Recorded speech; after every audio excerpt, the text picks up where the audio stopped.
How many of you have been to Oklahoma City? Raise your hand, yeah? How many of you have not been to Oklahoma City and have no idea who I am? Most of you, let me give you a little bit of background. Oklahoma City started in the most unique way imaginable. Back on a spring day in 1889, the federal government had what they called a land run. They literally lined up the settlers around an imaginary line, and they fired off a gun. And the settlers rode across the countryside and put down a stake, and whenever they put down the stake, that was their new home. And at the end of the very first day, the population of Oklahoma City had gone from 0 to 10,000. And our planning department is still paying for that. The citizens get together on the first day and elect a mayor. And then they shot him. That's not really all that funny, but it allows me to see what type of audience I am dealing with, so I appreciate the feedback. The 20th century was very kind to Oklahoma City. Our economy was based on commodities, so the price of cotton or the price of wheat, and ultimately the price of oil and natural gas. And along the way, we became a city of innovation. The shopping cart was invented in Oklahoma City.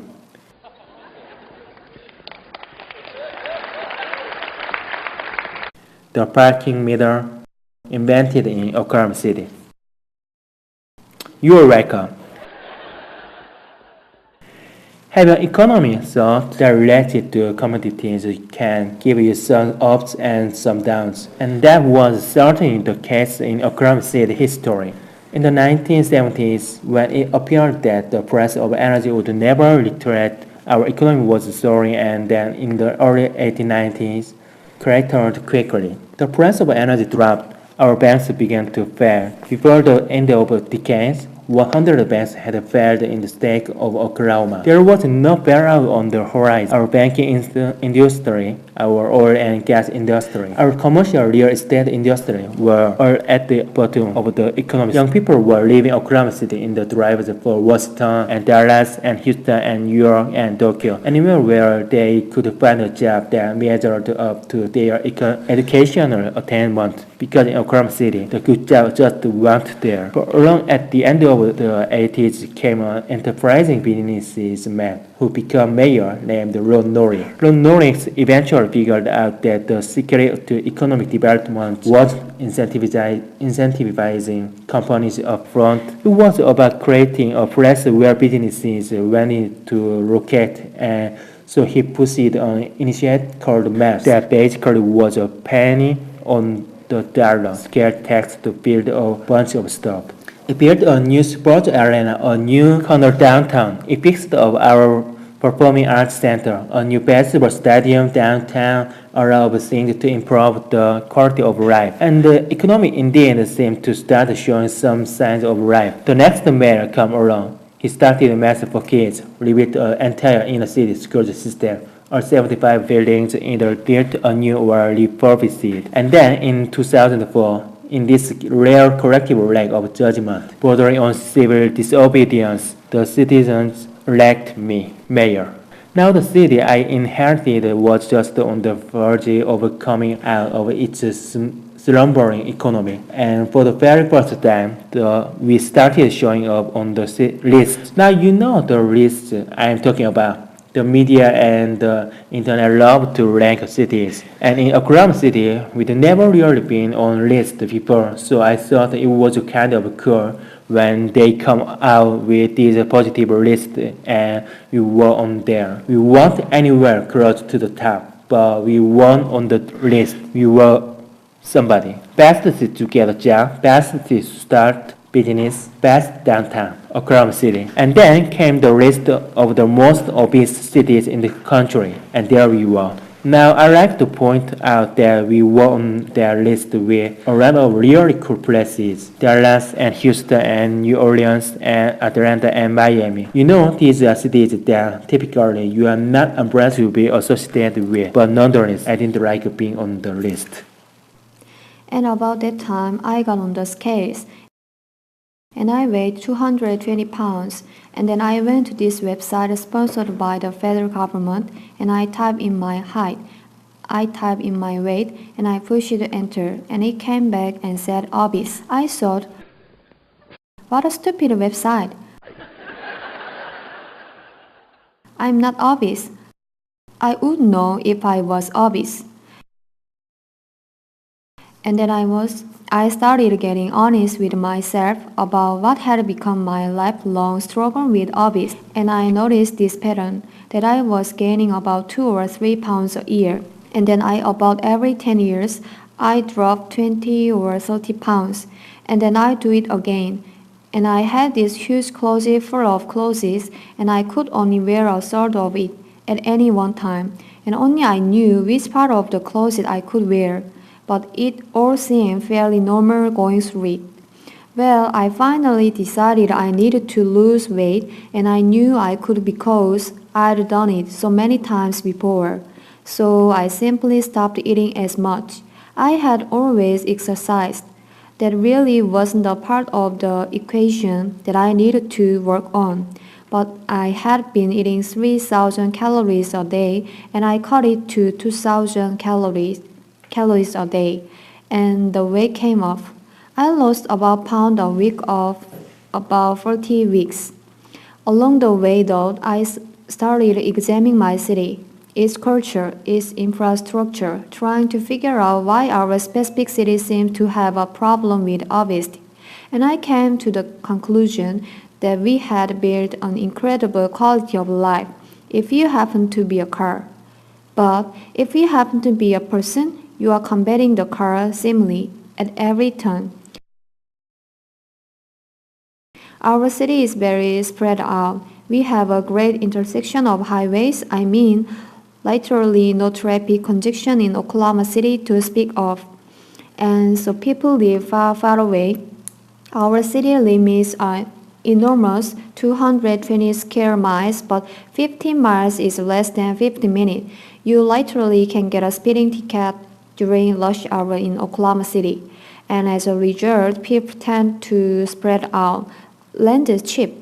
We had also not required developers to build sidewalks on new developments for a long, long time.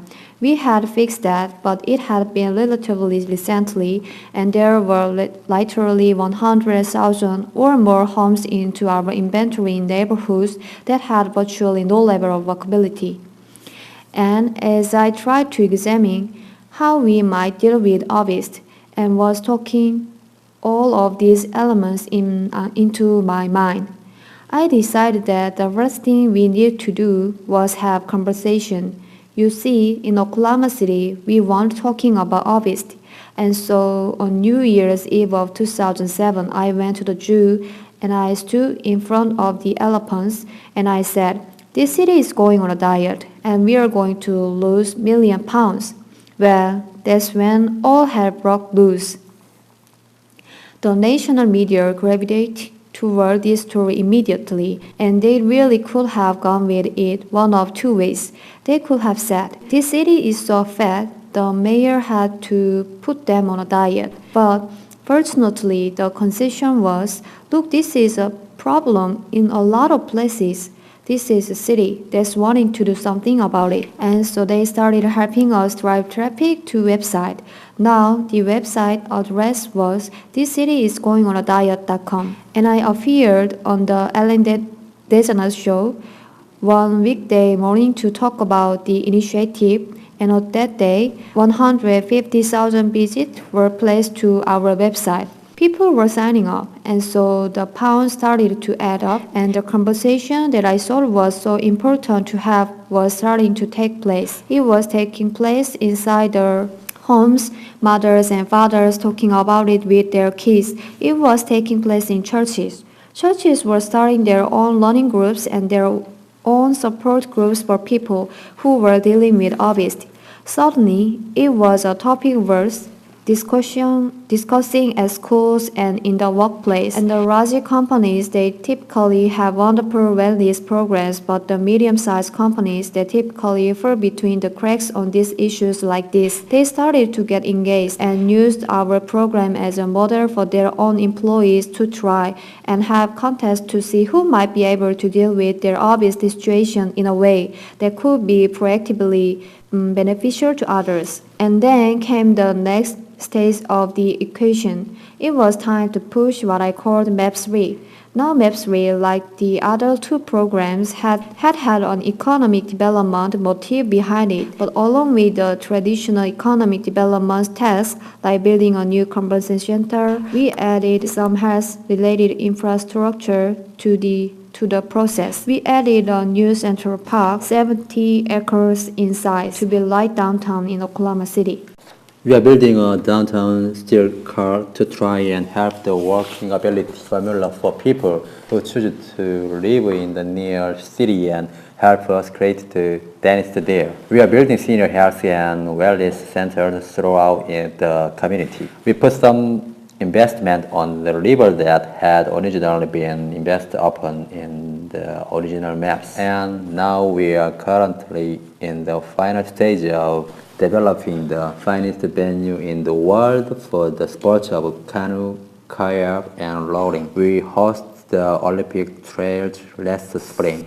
We have Olympic caliber events coming to Oklahoma City and athletes from all over the world moving in, along with inner city programs to get kids more engaged in these types of recreational activities that are a little bit non-traditional. We also, with another activity that was past, are building hundreds of miles of new sidewalks throughout the metro area. We are even going back into some inner city situation, but we had built neighborhoods and we had built schools, but we had not connected the two. We had built libraries and we had built neighborhoods, but we had never really connected with any sort of workability. Source yet another founding source. We are redesigning all of our inner city streets to be more pedestrian friendly.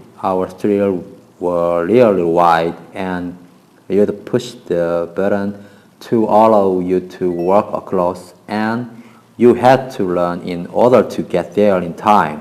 But now we've narrowed the streets, higher landscaped them, making them more pedestrian friendly. Really redesign, rethinking the way we build our infrastructure, designing a city around people and not cars. We are completing our bicycle trail master plan. We'll have over 100 miles when we are through building it out. And so you see this culture starting the shift in Oklahoma City, and lo and behold, the demographic change that are coming with it are very inspiring. Highly educated 20-somethings are moving to Oklahoma City from all of the range and indeed even from further away in California. When we reached £1 billion in January of 2012, I fell to New York with some of our participants who had lost over 100 pounds,